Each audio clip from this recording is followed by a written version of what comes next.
És hora d'acabar seriosament amb els paradisos fiscals. Els paradisos fiscals són avui un dels problemes que han portat a la crisi. Són els que impedeixen que els governs puguin tenir diners i recursos per poder fer les polítiques públiques que toca fer.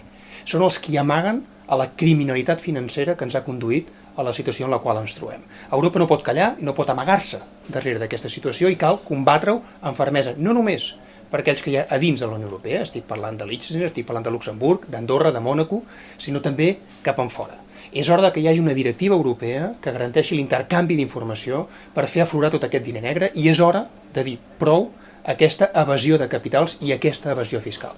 I això només es podrà fer si hi ha voluntat política de les institucions europees i fonamentalment dels qui estem en aquests moments representant aquestes institucions.